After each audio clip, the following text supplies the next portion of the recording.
Paulista, o ator Rodrigo Lombardi.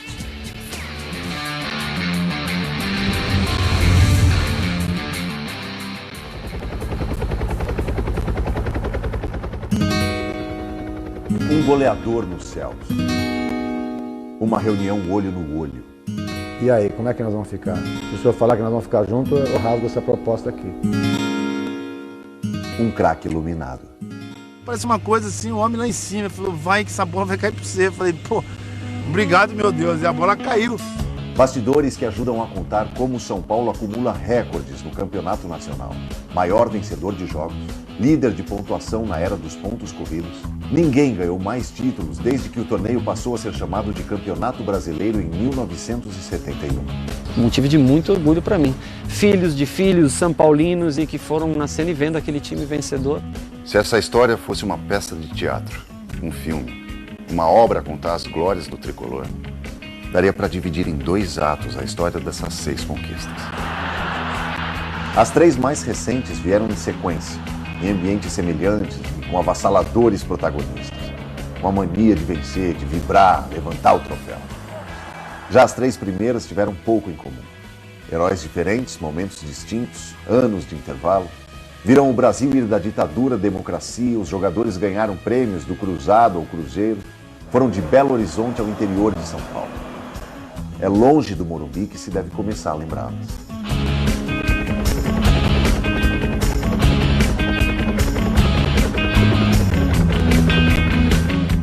O maior artilheiro da história do São Paulo parece imaginar o que poderia ter feito em campo em outro dia chuvoso, mais de 35 anos atrás. Era a grande final do Brasileiro de 77. Porém, Serginho Chulapa estava fora. Havia agredido um bandeirinha na terceira fase do torneio e pego um ano de suspensão. Ainda houve tempo de fazer 2 gols na semifinal, uma vitória por 3-0 sobre o Operário de Campo Grande, uma das surpresas do torneio. O São Paulo estava classificado à decisão, mas o favoritismo passava longe. O São Paulo realmente era uma equipe inferior à do Atlético. O Atlético estava Paulo Isidoro, Toninho Cerezo, João Leite. E o Atlético Mineiro ainda queria contar com Reinaldo, artilheiro do campeonato, mas também suspenso para o único jogo da final em Belo Horizonte. Rubens Minelli, técnico do São Paulo, não queria ficar para trás. Se recuperando de uma cirurgia na capital paulista, o meia Muricy recebeu um telefonema. Perguntaram se eu podia localizar o Serginho Chulapa e levar ele para o aeroporto e alugar um avião para levar ele para Belo Horizonte. Eu falei, só isso? Eu falei, o avião, essas coisas, tudo bem, que eu vou lá e posso alugar, mas para achar o Chulapa essa hora... Ainda bem que ele sabia os lugares que eu ia, os barzinhos que eu frequentava, então ele me achou, entendendo? Ele tinha essa missão de me achar naquela cidade tão grande, né? Então ele conseguiu me achar. Aí quando ele me falou, você vai para Belo Horizonte. Pô, vou fazer o que em Belo Horizonte, né? Não, se o Minelli mandou você ir, tá, então tá bom. Aí fui para casa, peguei minha roupa, peguei minha mala, e o Muricy me deixou em Congonhas. Serginho reviveu esta emoção a convite do Esporte Espetacular. Refez parte do trajeto daquele domingo sobrevoando o Mineirão. Naquela época, em 77, o tempo estava desse jeito, cara, mas chovendo muito, né?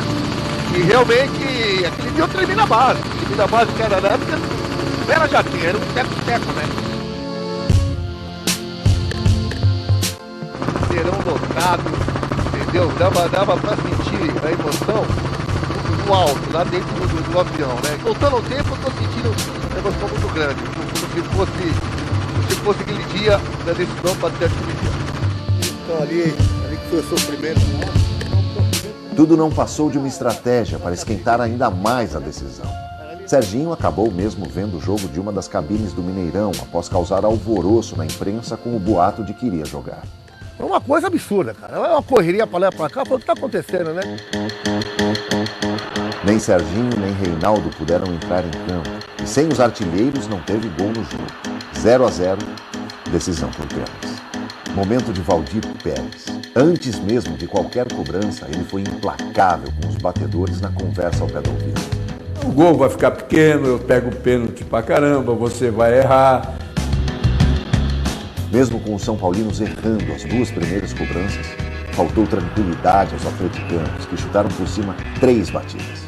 O Márcio ele abaixou para botar a bola no lugar, eu passei a mão no Márcio, né? Aí ele olhou para mim e sei lá se ficou assustado o que aconteceu, e aí ele acabou batendo do pênalti fora. Quando ele bateu, você vê, inclusive ele bateu num canto e eu estava indo para o outro, aí eu fiz a meia volta e voltei e já saí vibrando. Campeão brasileiro São Paulo Futebol Clube! A festa do São Paulo em pleno Mineirão!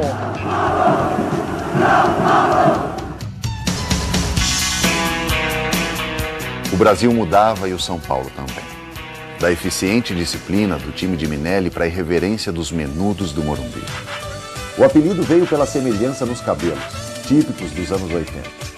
Mas o grupo porto-riquenho e os craques do São Paulo tinham outros pontos em comum. Eram jovens, alegres e davam show.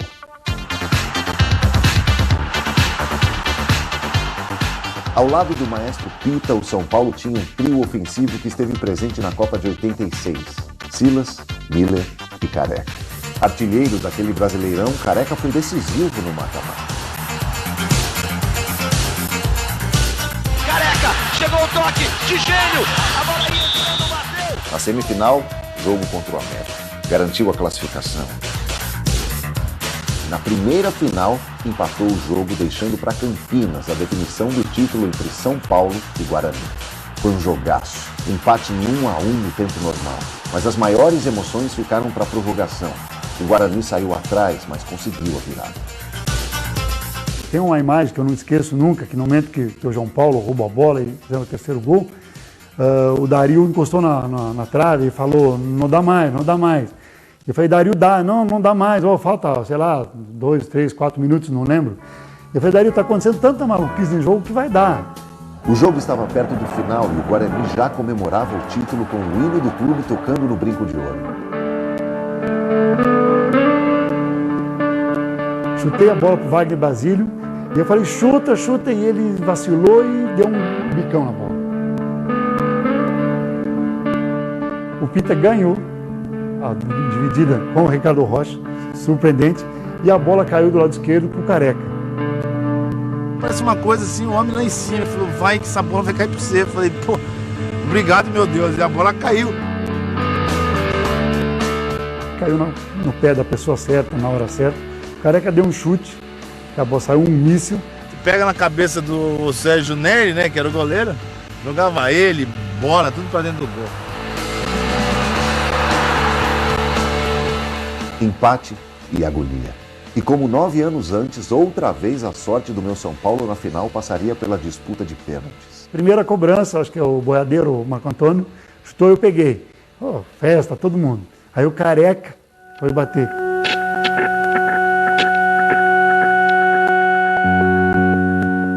Você tá bem, você tá demais, não sei o que, você vai bater o primeiro pênalti. Eu falei, eu?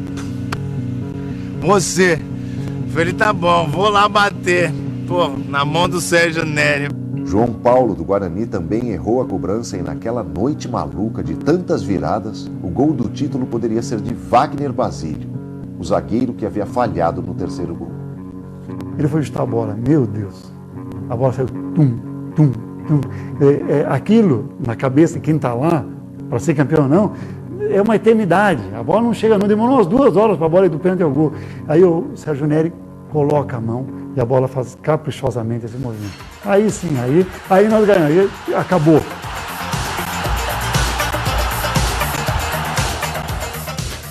O final feliz para o São Paulo fez a festa seguir na estrada e na madrugada. A festa continuou aqui no Morumbi. Às 4h10 da manhã, chegou o ônibus da delegação do São Paulo. Ele teve alguns problemas lá em Campinas, mas os torcedores não arredaram o pé, não. Ficaram aqui esperando até a delegação chegar. Pouco mais de 60 quilômetros separam Campinas de Bragança Paulista. Mas o São Paulo levou 5 anos para fazer esse trajeto e lá voltar a ser campeão nacional.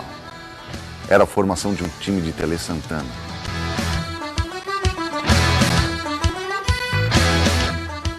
Uma das coisas que o Tele me ensinou de mais bonitas é ter o prazer da vitória coletiva, né? Bem jogado.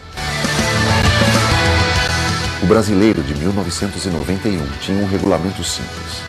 O São Paulo foi o melhor da primeira fase, por isso mesmo pôde empatar os 2 jogos com o Atlético Mineiro e ir para a final.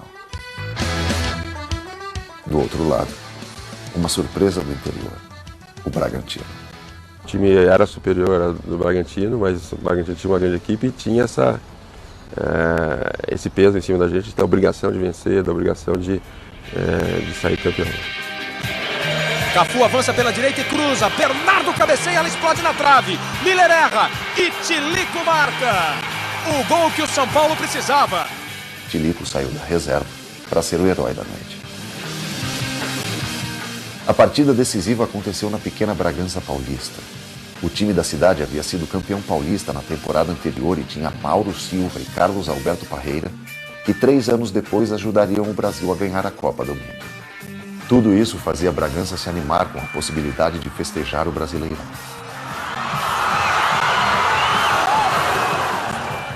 Campeão em 86, Miller queria o bi. Tinha sofrido um estiramento durante a semana no treinamento e, quer dizer, não tinha chance nenhuma de jogar. Joguei praticamente com uma perna só, no Morumbi aqui em Bragança. Aí o seu Hélio, massagista, que era o nosso guru, né, na oportunidade, ele chegou no meu quarto, na concentração aqui em Atibaia, disse assim, olha, eu vou te dar uma infiltração na coxa para amenizar a dor para você entrar no campo e pelo menos conseguir jogar meia boca, né, como diz na gíria do jogador. Foi dele a melhor chance do São Paulo em um jogo muito truncado. O empate, mais uma vez, fez o São Paulo festejar fora de casa.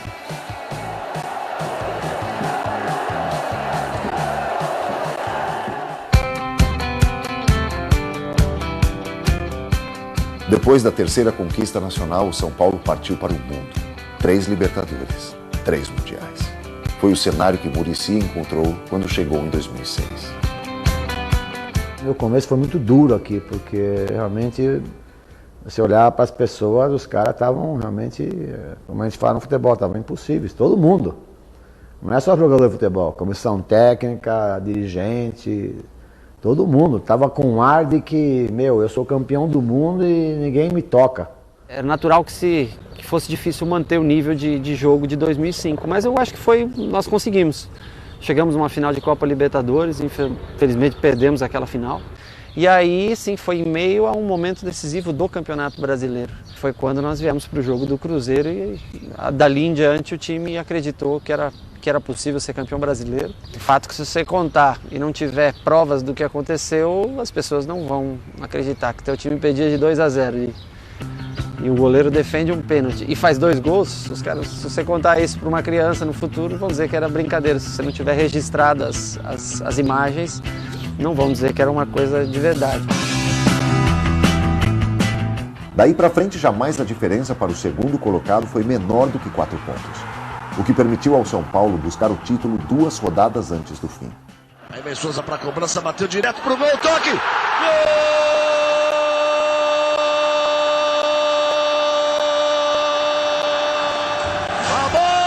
Número 3! Mas diante do Atlético Paranaense, o apito final não significou o começo da comemoração. Com o empate em 1-1 no Morumbi, o São Paulo teve que esperar o fim da vitória do Paraná sobre o Inter para conquistar pela primeira vez um campeonato brasileiro em casa. Pode gritar que é tetracampeão brasileiro de futebol, o tricolor! Na hora que o placar eletrônico anuncia o fim do jogo e a conquista do campeonato, para mim, foi muito especial. Estrutura, regularidade, elenco repleto de opções. Era bom ir ao Morumbi ver esse time. O São Paulo tinha um mapa para dominar o torneio como nenhuma outra equipe havia feito no Brasileiro de Pontos Corridos. Em 2007, o título foi conquistado ainda no mês de outubro, na vitória por 3-0 sobre o América do Rio Grande do Norte.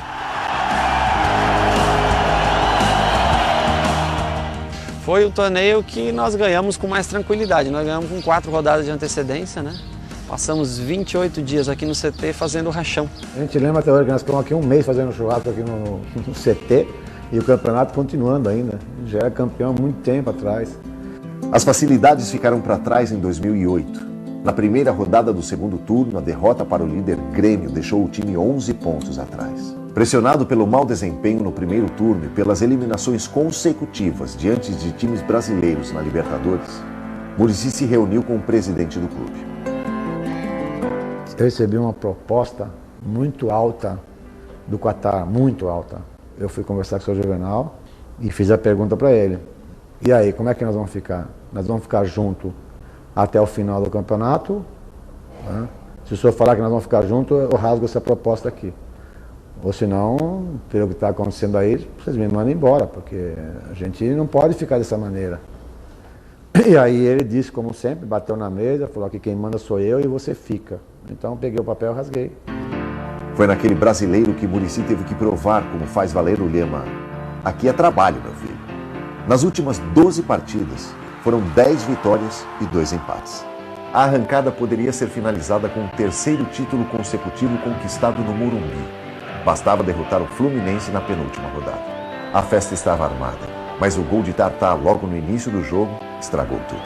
O empate de Borges pareceu pouco para quem já queria comemorar.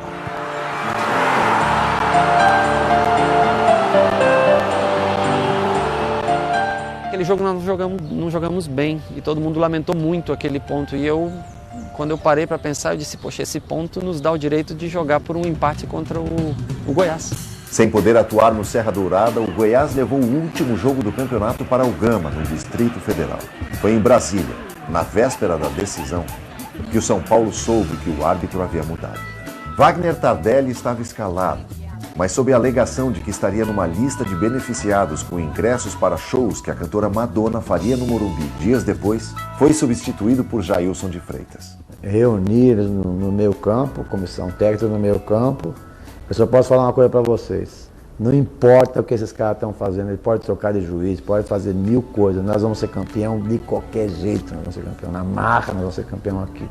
Não tem como a gente perder isso. Não houve chance mesmo. Borges, artilheiro do São Paulo no campeonato, fez o último de seus 16 gols um pouquinho adiantado, mas não quis saber. Correu para comemorar o 1-0 com a certeza de que o São Paulo estava na história. Eu acho que esse tricampeonato brasileiro serviu para colocar o São Paulo num patamar mais alto. E eu tive a oportunidade, claro, de erguer os 3 campeonatos como capitão daquela equipe. Motivo de muito orgulho para mim. E esse talvez seja o maior legado que a gente deixa, né? Milhões e milhões de torcedores que vieram agregando filhos de filhos são paulinos e que foram nascendo e vendo aquele time vencedor. 6 títulos, memórias, heróis e histórias a fazer com que o São Paulino bata no peito. Vibre, se orgulhe e lá do alto se sinta o soberano do Brasil.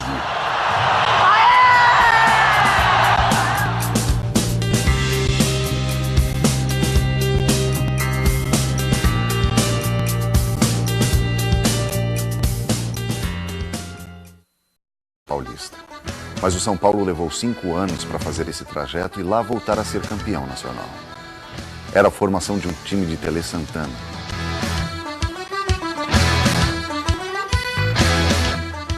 Uma das coisas que o Tele me ensinou de mais bonitas é ter o prazer da vitória coletiva, né? Bem jogado. O brasileiro de 1991 tinha um regulamento simples. O São Paulo foi o melhor da primeira fase, por isso mesmo pôde empatar os 2 jogos com o Atlético Mineiro e ir para a final. Do outro lado, uma surpresa do interior, o Bragantino. O time era superior do Bragantino, mas o Bragantino tinha uma grande equipe e tinha esse peso em cima da gente, da obrigação de vencer, da obrigação de sair campeão. Cafu avança pela direita e cruza. Bernardo cabeceia, ela explode na trave. Miller erra e Tilico marca. O gol que o São Paulo precisava.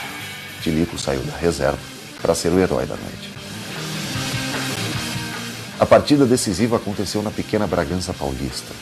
O time da cidade havia sido campeão paulista na temporada anterior e tinha Mauro Silva e Carlos Alberto Parreira, que 3 anos depois ajudariam o Brasil a ganhar a Copa do Mundo. Tudo isso fazia Bragança se animar com a possibilidade de festejar o Brasileirão.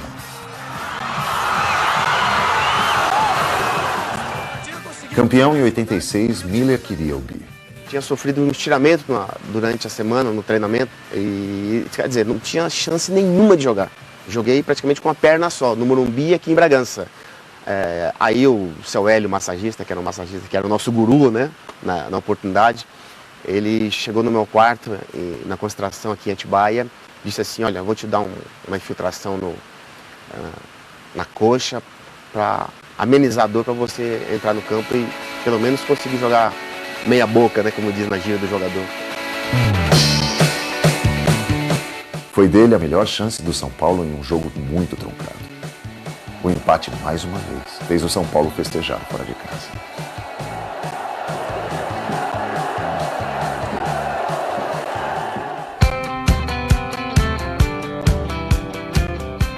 Depois da terceira conquista nacional, o São Paulo partiu para o mundo. 3 Libertadores, 3 Mundiais. Foi o cenário que Muricy encontrou quando chegou em 2006. Meu começo foi muito duro aqui, porque realmente, se olhar para as pessoas, os caras estavam realmente, como a gente fala no futebol, estavam impossíveis, todo mundo. Não é só jogador de futebol, comissão técnica, dirigente, todo mundo. Estava com um ar de que, eu sou campeão do mundo e ninguém me toca. É natural que fosse difícil manter o nível de jogo de 2005, mas eu acho que nós conseguimos. Chegamos numa final de Copa Libertadores, infelizmente perdemos aquela final. E aí, sim, foi em meio a um momento decisivo do Campeonato Brasileiro. Foi quando nós viemos para o jogo do Cruzeiro e dali em diante o time acreditou que era possível ser campeão brasileiro. De fato que se você contar e não tiver provas do que aconteceu, as pessoas não vão acreditar que teu time perdia de 2-0 e o goleiro defende um pênalti e faz 2 gols. Os caras, se você contar isso para uma criança no futuro, vão dizer que era brincadeira. Se você não tiver registrado as imagens, não vão dizer que era uma coisa de verdade.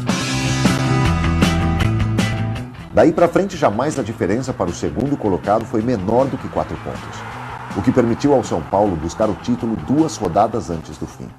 Aí vem Souza para a cobrança, bateu direto pro gol, toque! Gol!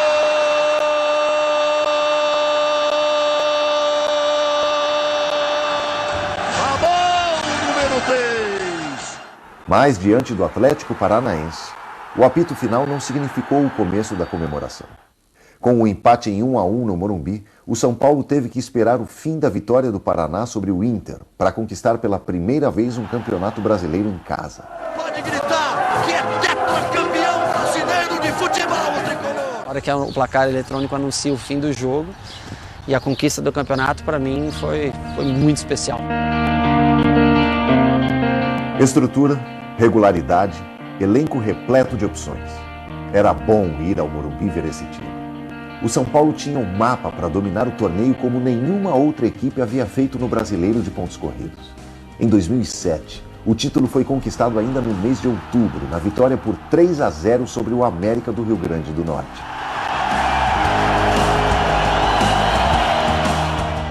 Foi o torneio que nós ganhamos com mais tranquilidade. Nós ganhamos com 4 rodadas de antecedência, né? Passamos 28 dias aqui no CT fazendo rachão. A gente lembra até hoje que nós ficamos aqui um mês fazendo churrasco aqui no CT e o campeonato continuando ainda. Já era campeão há muito tempo atrás. As facilidades ficaram para trás em 2008. Na primeira rodada do segundo turno, a derrota para o líder Grêmio deixou o time 11 pontos atrás. Pressionado pelo mau desempenho no primeiro turno e pelas eliminações consecutivas diante de times brasileiros na Libertadores, Muricy se reuniu com o presidente do clube. Eu recebi uma proposta muito alta do Qatar, muito alta. Eu fui conversar com o Sr. Juvenal e fiz a pergunta para ele. E aí, como é que nós vamos ficar? Nós vamos ficar juntos até o final do campeonato? Né? Se o senhor falar que nós vamos ficar juntos, eu rasgo essa proposta aqui. Ou senão, pelo que está acontecendo aí, vocês me mandam embora, porque a gente não pode ficar dessa maneira. E aí ele disse, como sempre, bateu na mesa, falou que quem manda sou eu e você fica. Então peguei o papel e rasguei. Foi naquele Brasileiro que Muricy teve que provar como faz valer o lema: aqui é trabalho, meu filho. Nas últimas 12 partidas, foram 10 vitórias e 2 empates. A arrancada poderia ser... Paulista, o ator Rodrigo Lombardi.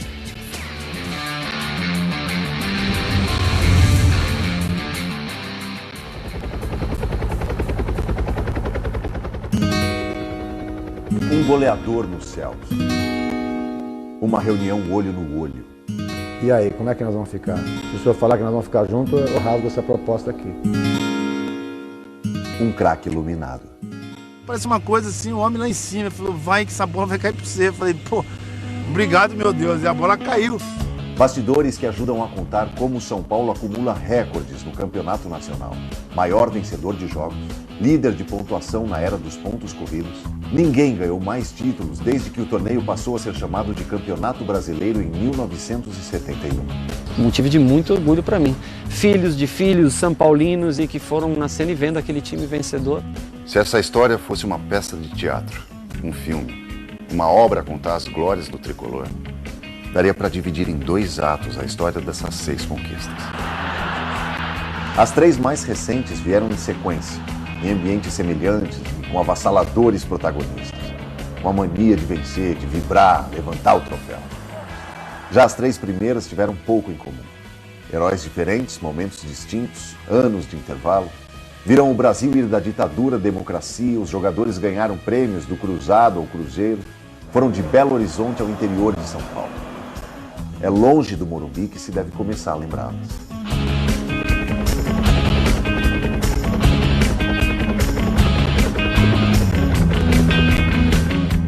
O maior artilheiro da história do São Paulo parece imaginar o que poderia ter feito em campo em outro dia chuvoso, mais de 35 anos atrás. Era a grande final do Brasileiro de 77. Porém, Serginho Chulapa estava fora. Havia agredido um bandeirinha na terceira fase do torneio e pego um ano de suspensão. Ainda houve tempo de fazer 2 gols na semifinal, uma vitória por 3-0 sobre o Operário de Campo Grande, uma das surpresas do torneio. O São Paulo estava classificado à decisão, mas o favoritismo passava longe. O São Paulo realmente era uma equipe inferior à do Atlético. O Atlético estava Paulo Isidoro, Toninho Cerezo, João Leite. E o Atlético Mineiro ainda queria contar com o Reinaldo, artilheiro do campeonato, mas também suspenso para o único jogo da final em Belo Horizonte. Rubens Minelli, técnico do São Paulo, não queria ficar para trás. Se recuperando de uma cirurgia na capital paulista, o meia Muricy recebeu um telefonema. Perguntaram se eu podia localizar o Serginho Chulapa e levar ele para o aeroporto e alugar um avião para levar ele para Belo Horizonte. Eu falei, só isso? Eu falei, o avião, essas coisas, tudo bem, que eu vou lá e posso alugar, mas para achar o Chulapa essa hora... Ainda bem que ele sabia os lugares que eu ia, os barzinhos que eu frequentava, então ele me achou. Entendeu? Ele tinha essa missão de me achar naquela cidade tão grande, né? Então ele conseguiu me achar. Aí quando ele me falou, você vai para Belo Horizonte. Pô, vou fazer o que em Belo Horizonte, né? Não, se o Minelli mandou você ir, tá, então tá bom. Aí fui para casa, peguei minha roupa, peguei minha mala, e o Muricy me deixou em Congonhas. Serginho reviveu esta emoção a convite do Esporte Espetacular. Refez parte do trajeto daquele domingo sobrevoando o Mineirão. Naquela época, em 77, o tempo estava desse jeito, cara, mas chovendo muito, né? E realmente, aquele dia eu tremi na base. Tremi na base que era na época, não era jatinho, era um teco-teco, né? Serão lotado, entendeu? Dava pra sentir a emoção no alto, lá dentro do avião, né? Voltando ao tempo, eu tô sentindo uma emoção muito grande. Se fosse aquele dia da decisão para ter admitido. Então ali que foi o sofrimento. Tudo não passou de uma estratégia para esquentar ainda mais a decisão. Serginho acabou mesmo vendo o jogo de uma das cabines do Mineirão após causar alvoroço na imprensa com o boato de que iria jogar. É uma coisa absurda, cara. É uma correria para lá e para cá. Falei, o que está acontecendo, né? Nem Serginho nem Reinaldo puderam entrar em campo. E sem os artilheiros não teve gol no jogo. 0-0, decisão por pênaltis. Momento de Valdir Pérez. Antes mesmo de qualquer cobrança, ele foi implacável com os batedores na conversa ao pé do ouvido. O gol vai ficar pequeno, eu pego o pênalti pra caramba, você vai errar. Mesmo com os São Paulinos errando as 2 primeiras cobranças, faltou tranquilidade aos atleticanos, que chutaram por cima 3 batidas. O Márcio ele abaixou para botar a bola no lugar, eu passei a mão no Márcio. Né? Aí ele olhou para mim e sei lá se ficou assustado o que aconteceu. E aí ele acabou batendo do pênalti fora. Quando ele bateu, você vê, inclusive ele bateu num canto e eu estava indo para o outro. Aí eu fiz a meia volta e voltei e já saí vibrando. Gol! São Paulo Futebol Clube. A festa do São Paulo em pleno Mineirão.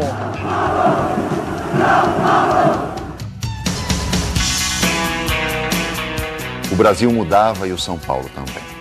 Da eficiente disciplina do time de Minelli para a irreverência dos menudos do Morumbi.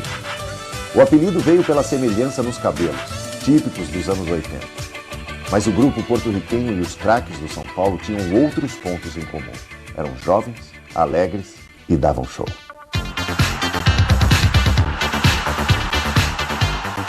Ao lado do maestro Pita, o São Paulo tinha um trio ofensivo que esteve presente na Copa de 86. Silas, Miller e Careca. Artilheiro daquele Brasileirão, Careca foi decisivo no mata-mata.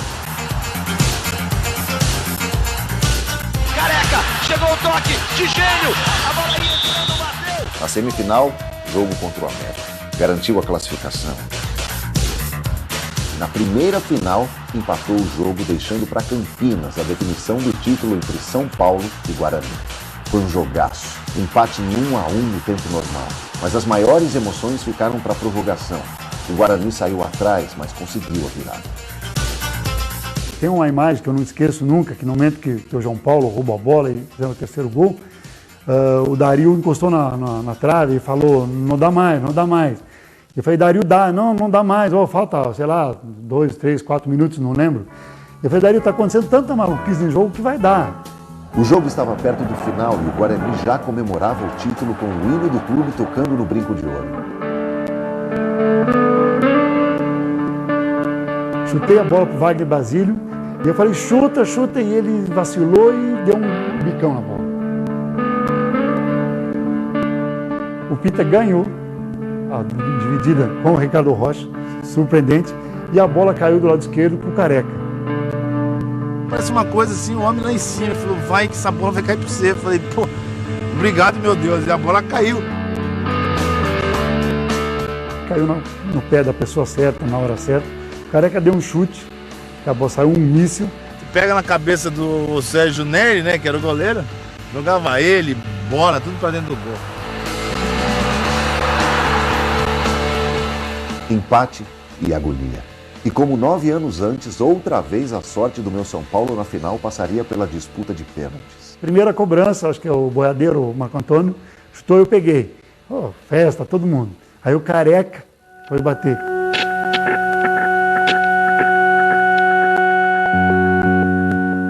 Você tá bem, você tá demais, não sei o que, você vai bater o primeiro pênalti. Eu falei, eu? Você? Eu falei, tá bom, vou lá bater. Pô, na mão do Sérgio Neri. João Paulo do Guarani também errou a cobrança e naquela noite maluca de tantas viradas, o gol do título poderia ser de Wagner Basílio, o zagueiro que havia falhado no terceiro gol. Ele foi chutar a bola, meu Deus, a bola saiu tum, tum, tum. Aquilo na cabeça de quem está lá, para ser campeão ou não, é uma eternidade. A bola não chega, não, demorou umas 2 horas para a bola ir do pênalti ao gol. Aí o Sérgio Neri coloca a mão e a bola faz caprichosamente esse movimento. Aí sim, aí nós ganhamos, aí acabou.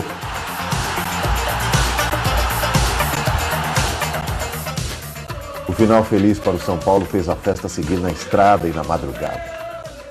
A festa continuou aqui no Morumbi. Às 4h10 da manhã, chegou o ônibus da delegação do São Paulo. Ele teve alguns problemas lá em Campinas, mas os torcedores não arredaram o pé, não. Ficaram aqui esperando até a delegação chegar. Pouco mais de 60 quilômetros separam Campinas de Bragança